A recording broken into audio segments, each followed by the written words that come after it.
Ever picture like a really slick avatar delivering your presentation, or Mhm. maybe for your social media, and it's standing against some amazing custom background? Uh-huh. Well, today we're looking into how you actually do that, and it turns out the process can be surprisingly straightforward. Yeah, it seems complex, but it doesn't have to be. So consider this your shortcut, your fast track to figuring out how to make these custom talking avatars happen. And for you, listening, since we know you value getting to the heart of things efficiently, we've dug into this YouTube video, it's by Jojomasu, Right. called The Complete Workflow to Create a Character in Artistly and Render It VideoExpress for Any Scene.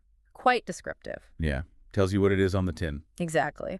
So our mission here, our focus for this deep dive is really to break down that whole end-to-end process, from still image. To a talking avatar you can basically put anywhere. Precisely. Highlighting the key steps, the little decisions along the way that make a big difference. Okay, so let's dive in. The creator in the video, John, he starts with something really simple. Just a photo of himself. Relatable starting point. Totally. Then he jumps into a tool called Artistly. And this is where the kind of transformation begins. He uses their AI portrait feature. And not just any portrait, right? He specifies something. Yeah, he goes for a 3D Pixar version, which Yeah. immediately gives it that distinct, animated movie vibe. It's a strong stylistic choice right out of the gate. And what he does next is actually really interesting and crucial. What's that? He immediately works on removing the background from his original photo within Artistly. He mentions it had a gradient. Oh, okay, like fading color? Exactly. Well, And if he'd left that gradient background in, trying to remove it later with, say, a green screen technique chroma keying, it would have been a nightmare. why is that?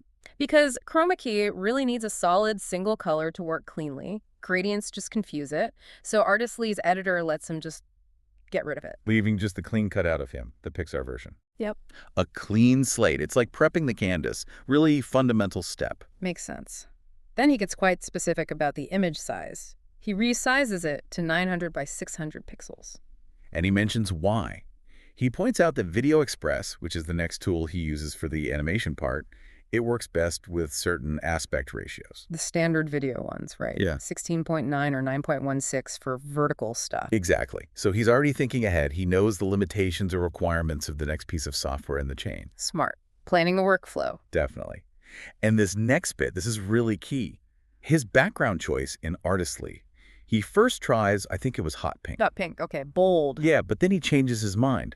Switches it to hot green, the classic green screen color. Okay, so why the switch from pink to green? That seems important. It's super important. Yeah. He explains that the pink color was actually too close to some colors on him, like his skin tone, maybe parts of his shirt. He even mentioned a necklace. Uh-huh.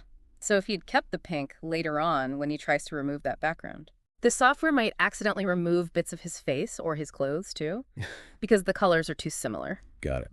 But the hot green, probably nothing like his skin or clothes. Precisely. It's a completely distinct color from anything on the subject, Tim. So that choice guarantees or makes it much, much easier to get a clean separation later. Such a simple choice, but yeah, huge downstream impact. He saves that green screen image then. Yep, saves it as a PNG file from Artistly, ready for the next stage. Which brings us to VideoExpress. Right. So he heads over to VideoExpress, finds their human talking video feature, pretty self-explanatory, and uploads that green screen image he just made. Okay.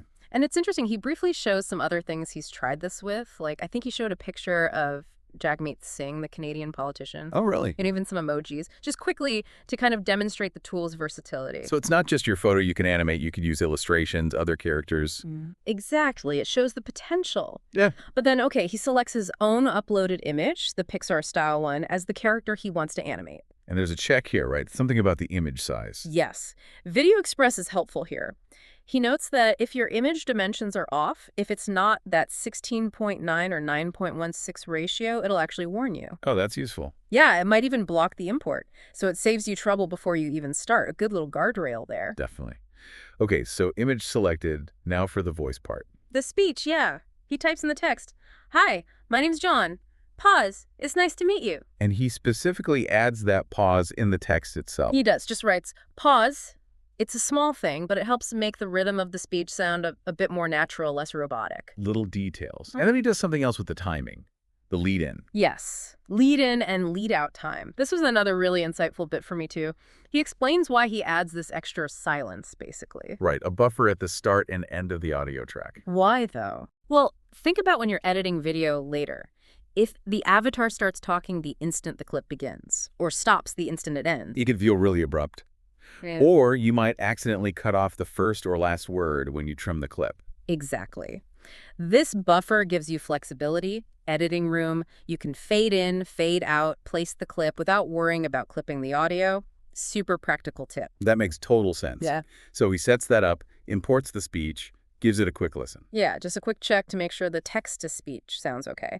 Then he hits render. He notes, it takes a little while, depends on the length, and it'll show up in his media library when done. Right, the waiting game. Mm-hmm. So after it renders, he plays the result. He does, and he says the result is generally pretty good, but he's also honest about potential little glitches sometimes. Like what? Maybe the eye movement isn't quite perfect, or the head nods seem a tiny bit off occasionally. Minor stuff. Okay, so it's not always 100% flawless first time. Potentially not, but here's another useful feature he points out. VideoExpress apparently has a repair and optimize button. Oh, and that helps. He suggests it can often fix those small imperfections if you run into them.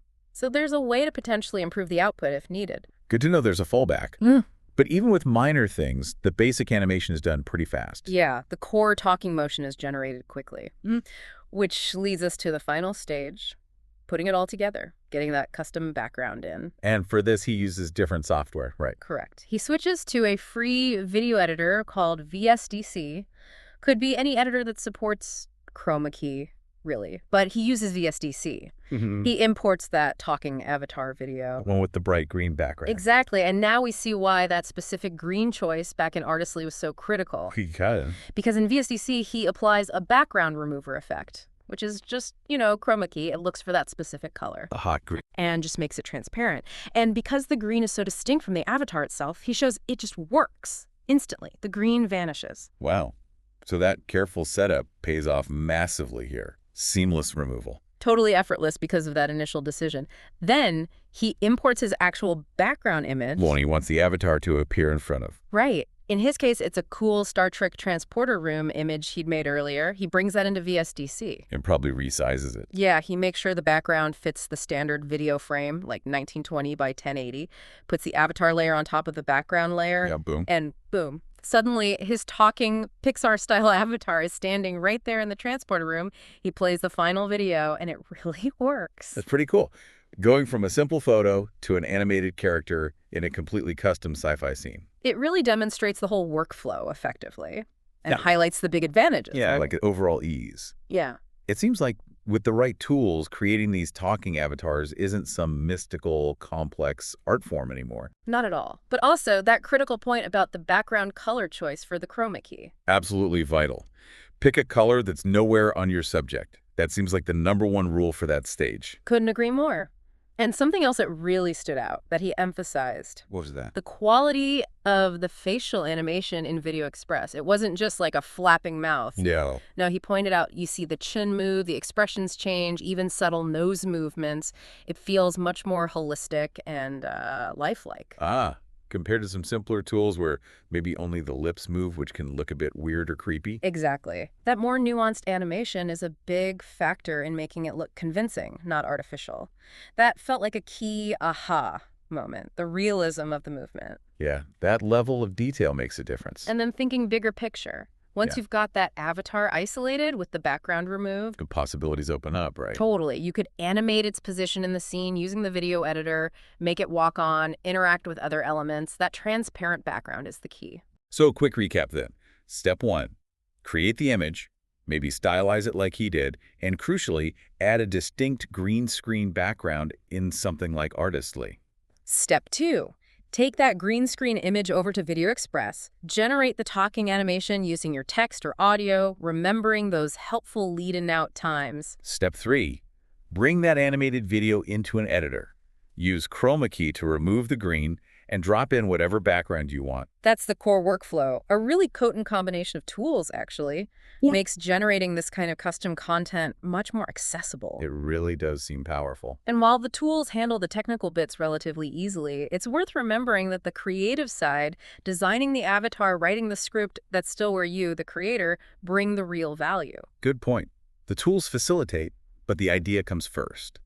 It definitely gets you thinking, though. How you could use it. Yeah, like how could you, listening, apply this workflow, maybe for spicing up work presentations or creating unique educational content? Or even just for fun personal projects or making your social media stand out. What kinds of characters or scenes would you want to bring to life using this kind of process? It really opens up some creative doors, doesn't it?